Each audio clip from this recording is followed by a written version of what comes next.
Kumusta po kayo? Bago po ang lahat, first things first.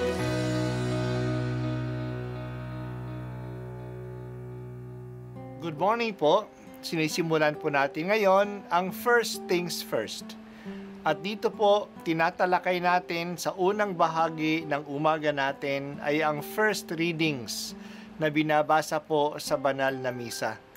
Ito pong tinatalakay natin kasi madalas po kasi marami na tayong alam tungkol sa gospel readings. Pero konti po ang nagsasalita sa first readings. Pero ang first readings, bahagi din po yan ng Biblia, ng banal na kasulatan. Kaya susubaybayan po natin ang mga first readings, basahin po natin at minsan kailangan ng basahin ng 2 o 3 beses bago maintindihan kasi hindi po tayo familiar sa mga istorya at sa mga kaisipan na tinatalakay dito.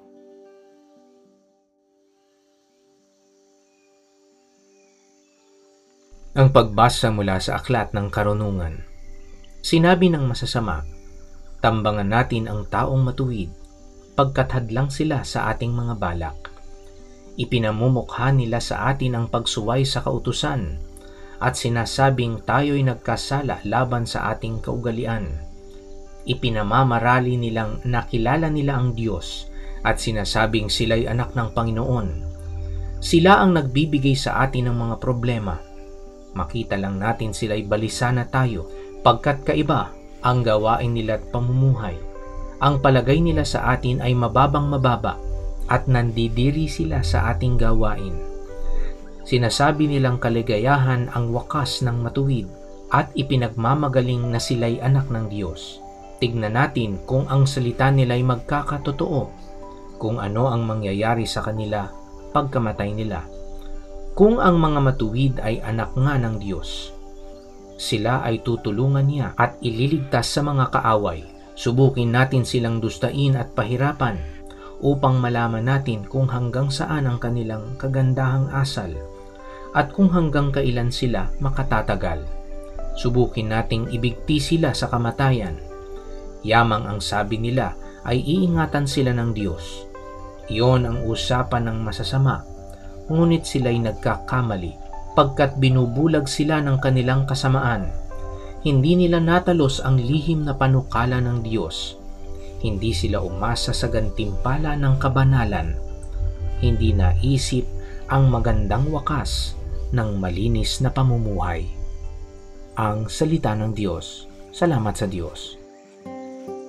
Nakakataka na ang mga masasama ay galit sa mabubuti. Inuusig nila ang mga tao na wala namang masamang ginagawa sa kanila. Bagkos gumagawa pa nga ng kabutihan. Marami mga siga-siga na bumubuli sa mga mababait. Kahit na ngayon, sinisiraan sa social media ang mga kandidato na mabubuti. Ginagawa ang lahat upang gumawa ng masasamang kwento sa kanila. Ang pangyayaring ito na ang mga mabubuti ay ginagawan ng masama ng mga makasamaan ay napansin din sa Biblia.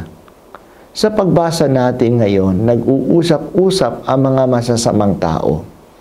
Tambangan natin ang mga taong matutuwid. Sila ay nagbibigay sa atin ng problema. Ang palagay nila sa atin ay mababang mababa. Nagiging insecure ang masasama sa harap ng mga mabubuti. Mas lumalabas ang kanilang kasamaan. Mas lalo silang nakokonsyensya. Binabantaan pa ngang patayin kasi ang mabubuti, sabi nila, ay tutulungan daw sila ng Diyos. Anak daw sila ng Diyos. Tingnan natin kung totoo ito. Ipagtatanggol ba sila ng Diyos? Subukin natin. Iyan ang pag-iisip ng mga masasama. Pero mali sila kasi talagang iniingatan ng Diyos ang mabubuting tao. Kung titingnan natin ang buhay ni Jesus, ang taong talagang matuwid, hindi ba ito nga ang nangyari sa kanya? Wala naman siyang masamang ginawa, pero ginawan siya ng mga kwento. Pinapatay siya upang patunayan kung totoo nga na anak siya ng Diyos. Hanggang sa huli, may naniniwala sa pumako sa kanya sa krus kung tutulungan siya ni Elias. Gusto nilang subukin kung hanggang saan ang kabutihan niya. Siyang nagligtas sa iba, ililigtas na ba niya ngayon ang kanyang sarili?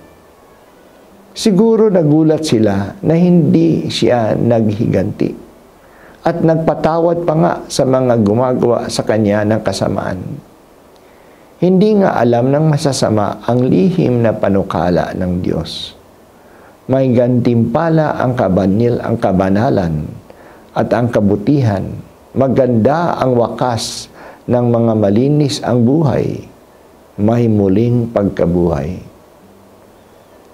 O Diyos, bigyan mo kami ng katatagang loob na hindi mabibigo ang mga nasisiphayo. Hindi mo pinababayaan ang taong matuwid at tapat sa iyo.